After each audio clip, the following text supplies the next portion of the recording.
All right, let's dive in. In the define phase, we were basically the architects, drawing up blueprints from the nice, clean comfort of a conference room. Well, not anymore. Now we're the detectives, and we're hitting the streets. Welcome to the measure phase. We're officially ditching the theories and picking up the stopwatches, because from here on out, data is the only thing that talks. And this slide, this is the fundamental shift we're making, the big switch we're flipping. We are moving away from that vague, I feel like the process is slow, and we're moving toward the data shows the average cycle time is 14.3 minutes. See the difference? That's the language of the measure phase. It's all about trading those gut feelings for cold, hard facts. We're going from subjective to objective.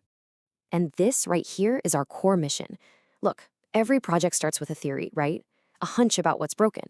The measure phase is where we put that hunch on trial. The data becomes the judge and jury, and it decides if our assumptions hold up, or if we've just been chasing ghosts. This is so critical, because it stops us from pouring time and money into fixing something that isn't really the problem in the first place. So, where does an investigation like this even begin? Well, you start by mapping the scene of the crime, the process as it actually is, not as we think it is, or as it's written in some old manual. We can't just start measuring randomly. We need a map to show us the flow, the handoffs, and exactly where all the clues, our data points, are hiding. A process map is our most foundational tool here, and you should think of it less like a boring flowchart and more like a truth serum for our entire operation. I mean, when you actually lay out every single step, every single handoff, every decision point, bam, the potential bottlenecks, those frustrating rework loops, they practically jump right off the page at you. And most importantly, it shows us exactly where we need to plant our measurement tools. And speaking of tools, here's a fantastic one. It's called a spaghetti diagram. And yeah, it does exactly what it sounds like.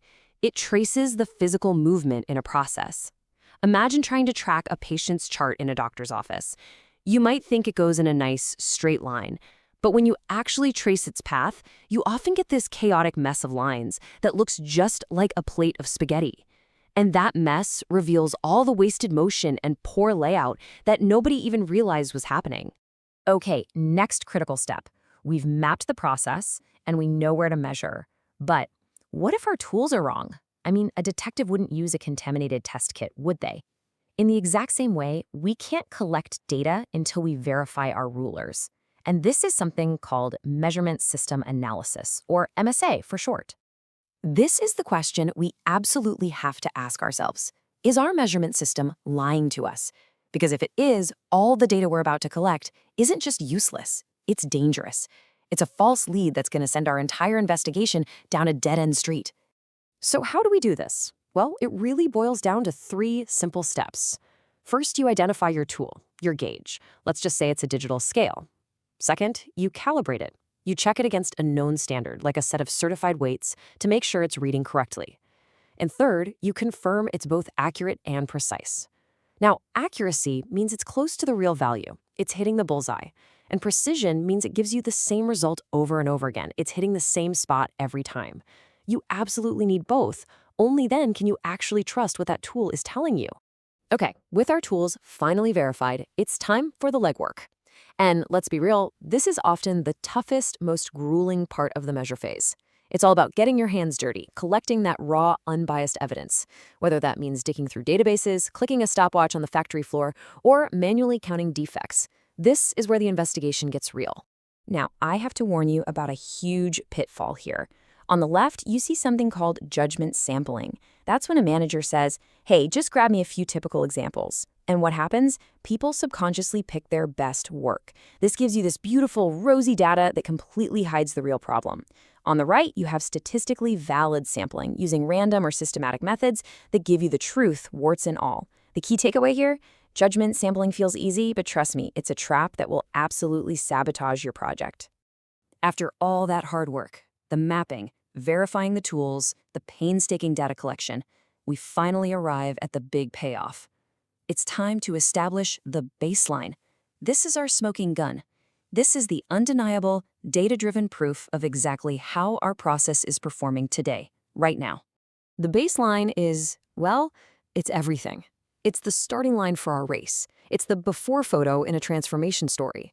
Without a clear, objective baseline, You can never, ever prove that you've actually made a real improvement. It's the stake in the ground that anchors the entire project. So how do we find it? We start by taking all of our raw data, in this case, it's returns per 100, and we plot it over time on a simple run chart. Just by looking at all those little data points, we can start to see the noise, the variation, the actual rhythm of the process as it truly is. And then we calculate the average and we draw the line. And there it is. That orange line is our baseline. It cuts right through all the noise, all the up and down variation, and it gives us one powerful number. That is our objective starting line. That is the fact that will drive everything that comes next. So, to wrap it all up, a team would conduct what's called a toll gate review. Think of it as a final checkpoint before moving on. Have we established a solid baseline? Check. Did we verify our measurement systems? Check. Did we use valid sampling methods? Check. This whole process just ensures our data is solid and that we are absolutely ready for the next phase. So, we've established the facts. We know how the process is performing. The evidence is in. But here's the thing. Our data only tells us what is happening. It doesn't tell us why. What's the root cause? Who's the real culprit behind the problem? Well, we're going to hunt them down next time in the analyze phase. See you then.